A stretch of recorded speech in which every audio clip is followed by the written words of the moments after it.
Welcome back to this stumble through of Comancheria, the rise and fall of the Comanche Empire.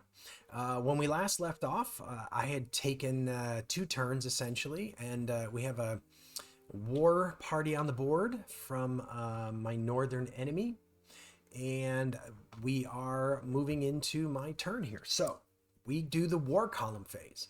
So step 1, let me just remind myself, and then we'll go through this. Okay, so if there was a war event, we would discard it, but there isn't. So now we're going to draw a war event card, and this is going to tell us how far this war band is going to actually move. So you can see if it's from the east, the south, or the north, it's going to move 1. So it's going to move 1 towards my rancheria. So we will move to that space. Now, we roll a die to see if that warband actually reduces in size. So if I roll less than its strength, it's going to basically attrit. So if I roll a 1, it's going to go down to be a 1. And it did do that. So that is not terrible, I wouldn't say. All right. Now we reveal a second war card, and we're going to look at the when revealed instruction, or the war event, I'm sorry. So this is countermeasure action. Draw them off. After a band is marked as finished in a space adjacent to a war space, move the war column into that band space, not across dash lines. Then place the band into the nearest Rancheria resources box, player's choice if there's more than one.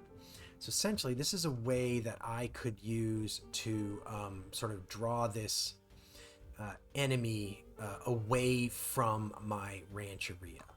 Don't know that there's a ton of reason to do that at this point, because the only way it's going to end up off the board is by attacking. So anyway, we'll see if I take advantage of that, but it's a mechanism that I have for actually like drawing that column away, drawing it further away from my rancheria. All right, so I am going to do what is called, I'm going to be doing what is called planning. And the main reason I'm doing planning is I'm about to get into an area where I have to start rolling to see if I'm going to do passage of time, and I want to make sure that I get to take advantage of these success counters that I've racked up before that happens. So let me just planning is pretty involved, so let me just remind myself of how it starts, and we'll walk through the planning action, or the planning operation. Okay, so the first thing first, any Mahimiana with a success counter, their medicine goes up by 1, which essentially makes them a more effective leader. Then, basically, the success that the Mahimiana has starts to sort of be passed to the Paraibo. So, you take 1 success counter from the Mahimiana, and you pass it to the Paraibo. Then, because there are still success counters left here, I increase his medicine by 1, and I take the success counter and I put it on the operations track in an empty space of my choosing. And typically you're going to want to put it right below the operations counter. But, you know, if I had another one and that one was occupied, I would have to put it there essentially. But you basically put it onto the operations track. And then I kind of loop through those 2 steps until there's no more success counters. So going back to the start of that step, I transfer 1 success marker to the Paraibo. And then, if I had another success counter here, I would increase this, but I don't. So I don't. So that is the end. And now I'm out of that sort of part of the planning phase. All right. Next, my Paraibo's medicine goes up by 1 for each success token that is in his, on his track. And then those success tokens are placed out of play. So one of the things about this is that these tokens, the character of the draw cup is different until I manage to get those back. But on the plus side, my Paraibo now has a medicine of 5. So I am going to. So next up, I get to take Headman actions, which essentially is sort of like leader actions. So I can either take. Let me make sure I get this right. So I can automatically take one Headman action, or I can roll a die and compare it to my Paraibo's medicine. So essentially, if it is less than or equal to his medicine, I get to take that number of Headman actions. If it's greater than his medicine, I get 0. So basically, I don't want to roll. I want to roll high, but not a 6. So 3. So I get to take 3 Headman actions. And these are the Headman actions. I can reduce my medicine by 1 to gain some AP. I can spend some APs to buy a development card. I can spend an AP to return 1 success from out of play to the draw cup, or if culture is greater than military, I can convert culture into 1 military point. So what I'm going to do is I'm going to spend 2 medicine to get 2 action points. And then I'm going to spend 1 action point to buy the Ute Alliance. And there is actually a hand here in the Tabletop Simulator module. When I'm playing it, I don't tend to use it. There is a difference. These cards are not in your hand. Development card, culture cards are not in your hand, whereas development cards are in your hand. That only matters if you draw a card which says that you have to return all your like cards in hand. But for purposes of this, I'm just going to leave it here in front of me. And I know this is in my hand and this isn't. Anyway, if that ever comes up, we'll see what that looks like. All right, so back to what is going on in planning. Okay, so next up in planning, if my Mahimiana was at medicine 0, it would mean he essentially died or was replaced, and so I would replace him, but that isn't the case here. And then unfinished bands reduce in strength by 1, and then they're marked unfinished. So I changed that 2-5 to a 1-6, and that was one of the reasons that I only activated 1 band in that last section, is because I was trying to reduce the amount of sort of attrition that I suffered.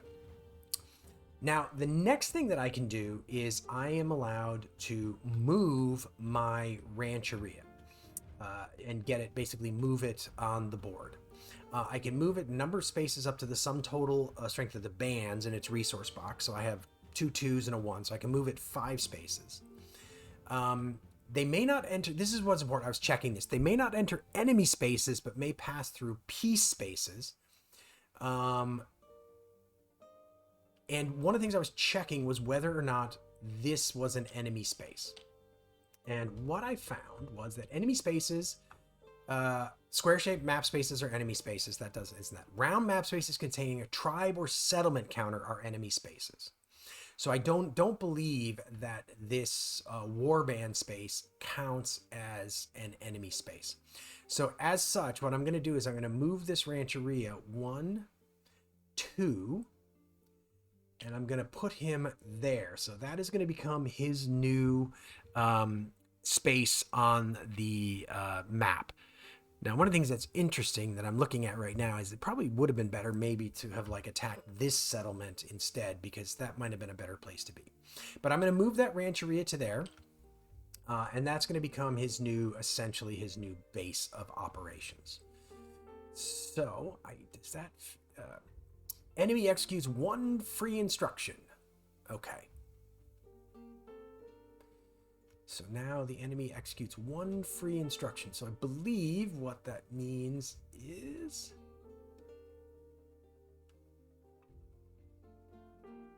Okay.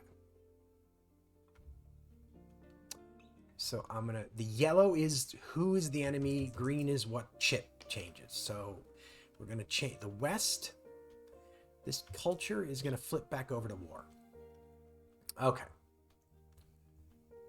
Let me explain why those dice had changed last time. Okay. I apologize if I messed that whole thing up last time.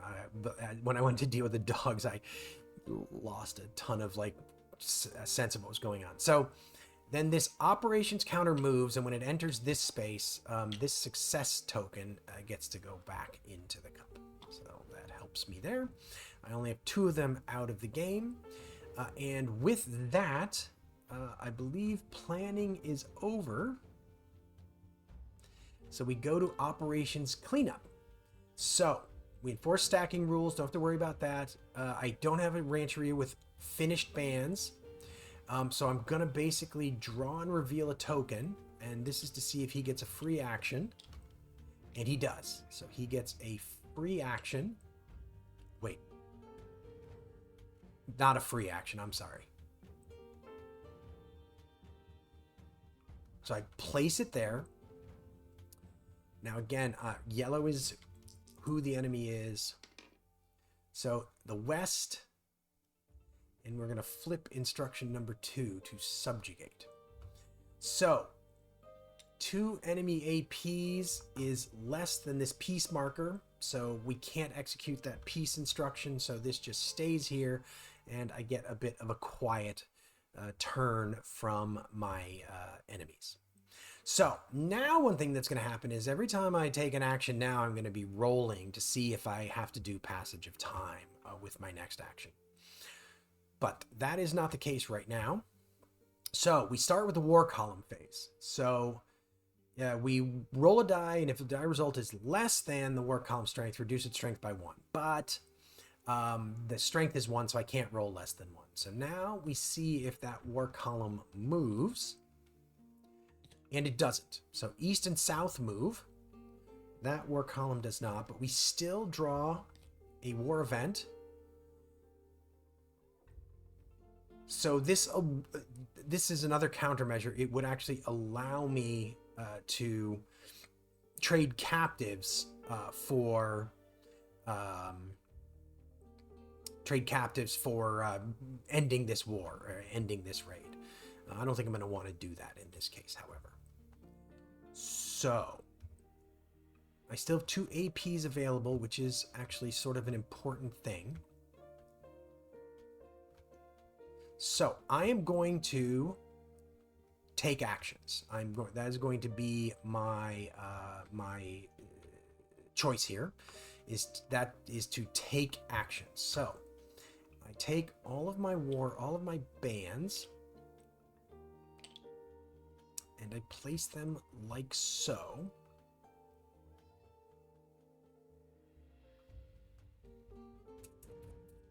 Thinking for just a second here about what I actually want to do.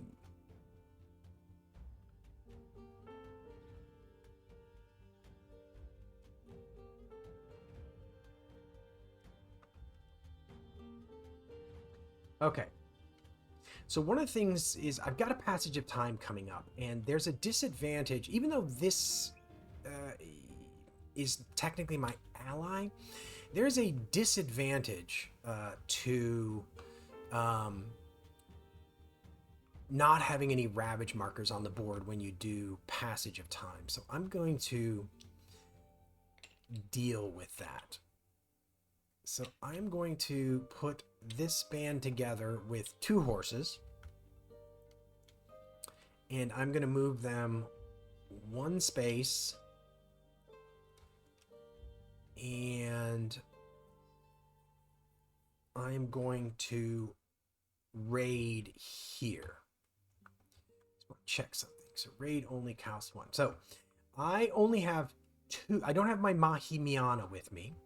So I don't have to do that part of the success check procedure. So I'm just drawing two tokens total.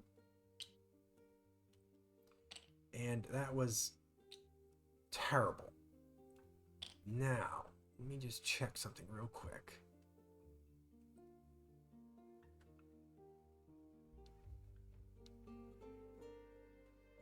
Okay.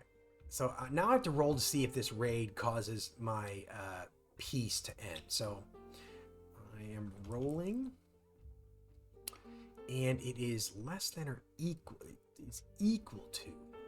Remind me again. Sorry. if the modified arrow is greater than the ally's printed AP cost. So they're going to remain an ally, probably not for that much longer. So that was, just real quickly, that cost me 2 MPs. So now I'm going to do it again. And hopefully get a better result this time. Jeez. At least one success. Huh. Sometimes this game, huh? So now, I drew a success, so that's great. So I am going to, in this case, I'm going to grab some captives.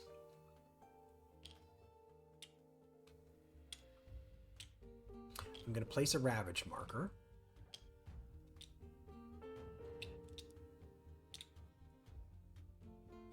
But I do not have my Mahimiana, so this success counter simply goes out of play. That's a big difference if you do these raids with or without a Mahimiana. Okay, now I'm rolling again to see if the allyship ends. I'm adding 1 to it this time, so again, the allyship does not end. And I'm going to raid one more time.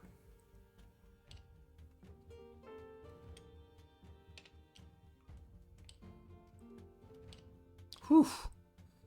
It's going to be a big turn for the enemy next turn. Boy, oh boy.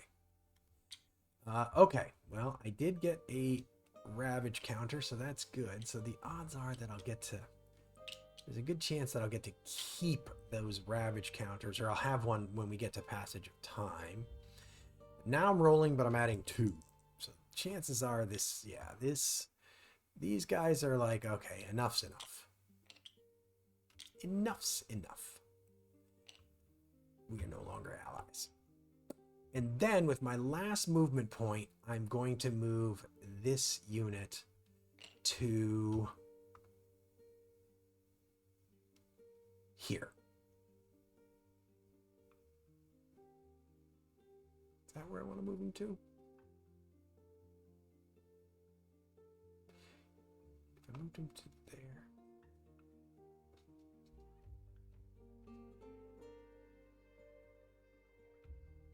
Okay, we'll move him to there. There's a specific reason why I'm doing that. And then I mark him finished. So you don't have to return to your rancheria. And what I'm doing here is one of the reasons why you would not want to do that. So now I'm going to activate my second war band.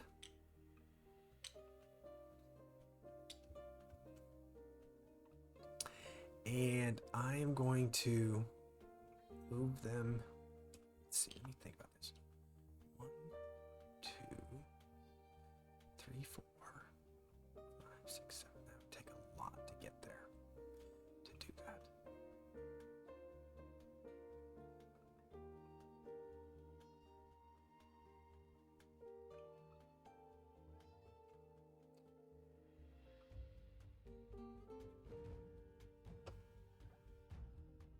I'm trying to decide, sorry, what I'm doing is thinking about what exactly I want to do. I've got so many APs built up here that I don't know that I want to draw too many more, but so I'm trying to decide between raiding and doing some bison hunting. And I think I'm going to bison hunt. Probably the other reason is success markers that go on my Mahimiana, if I don't get a planning in before passage of time, they're kind of lost. So I think what I'm going to do is I'm going to move him here. I'm going to hunt. And then I'm going to move him back. So a pretty boring turn, really, for that particular warband. So I'm going to restack these in more logical order so I can see what's going on. And then they are marked as finished. And then I'm just going to leave this that unit. Actually, 1, 2, 3, 4, 6. Yeah, I'm just going to leave that unit. I'm not gonna move that unit. I was thinking maybe I could send him off to do some buffalo hunting, but I think it's a little too, the spaces are a little bit too far away. And I chose this space, just FYI, I chose to take the bison from this space because if these guys do if they place a settlement, they'll take that bison from me, and I'd rather they didn't do that. All right. So that is the end of my turn. So now we do, so now we go here. So now we're rolling to find out what happens. So we roll a die. If it's less than or equal to 3, it is not. So we move it down 1. So that's actually not terrible. Frankly, not terrible. Okay, I have to back up for a second. I forgot to do something very crucial. We're going to keep all that just for simplicity, but I am going to spend 2 APs. One of the things you can use APs for, I'm going to spend 2 APs to reactivate this band. You spend a number of APs equal to the warband's strength. So I'm going to reactivate this band, and I'm going to have them hunt bison in this space.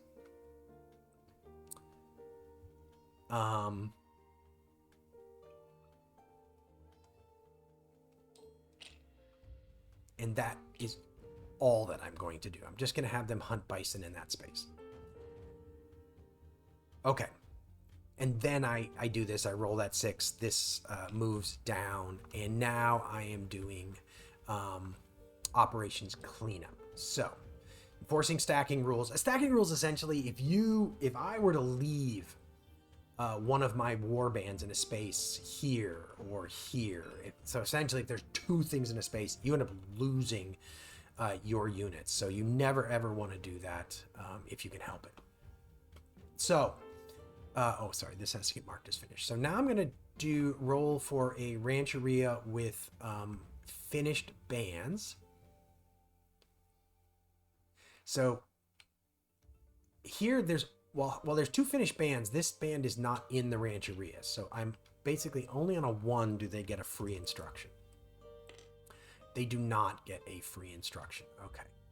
So now I go back and I reveal an instruction marker, and it's a success marker, so it simply goes back in.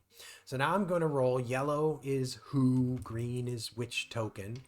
So the north is going to activate. So that's maybe a little bit unfortunate. Maybe a little bit unfortunate for me. Maybe not. No, it looks like it's not going to be too bad. Okay. Okay. Well, it doesn't matter whether it's unfortunate or not. It is what it is. So we're going to have to go through that process. So let's see. First things first, we have a hunt 2 command. So we're going to spend 2 APs to hunt. And I think what hunt is going to do is take bison off the board. So they're competing with me for bison. If +1 ravage counters in an enemy space belonging to the active enemy, execute a recover instruction. So they're actually going to do a recover instruction. Now, one thing right now is that enemy recover instructions succeed only on a die roll of 1 to 3. So essentially, I want to roll a 4, 5, or 6 here. But I don't. So one of those ravage markers goes off. They're probably going to get a bunch of opportunities to do that. So next up is hunt 3. So they're going to spend that. And we are going to roll for that again. Same process. So this time it doesn't succeed, so it stays on the board. Now, next up, we've got ally 5. So I'm going to spend those 4, and then I'm going to mark that they have 1 extra. I'm basically using that to make change. Now, let's look at that. Now, they're still going to try to eliminate that ravage counter. And they do. So now they have no more ravage counters. And their next is an ally 5, but they only have... Oh, no. Sorry. They have 5 left because I had to make change. Oh, sorry. That one moved over. 5 encroach. I would have preferred those were reversed for certain. I don't... Let's see. Roll a die to determine which territory will receive the tribe counter. Place one available tribe counter into a space in that territory. Player's choice. Any bison in the space is returned to stock. Okay. So basically, we're going to be placing a tribe counter. So I'm going to roll to determine what area it goes into. And it goes into area 6. And you can see there's these little printed die here. So it's going to go into the Rio Grande. A very crowded area. So we grab a tribe counter from here. And we're going to put it into that space right there. And then the bison gets removed to available resources. And that goes over there. So now we've spent all the APs, so that all gets reset. And we are now done with that portion of the turn. So I'm actually going to cut this here. It's a little bit short of 30 minutes, I know, but I think the next pretty soon I'm going to end up doing a passage of time. So I want to make sure that I leave room in the next video for that, or I don't want to sort of cut and come back to passage of time. So we'll play the next video. I'll play all the way through until I actually do get a passage of time. That'll be maximum, essentially 2 or 3 turns. But we will cut it there. But thanks again for joining us for this playthrough, stumble through, as I've been saying, of Comancheria, the rise and fall of the Comanche Empire. Again, if you're enjoying the video, it would be great if you could leave a like, leave a comment. If you're enjoying the channel, subscribing helps, sharing the videos really helps. But we'll see you for the next Comancheria video on Agility Snip's gaming table.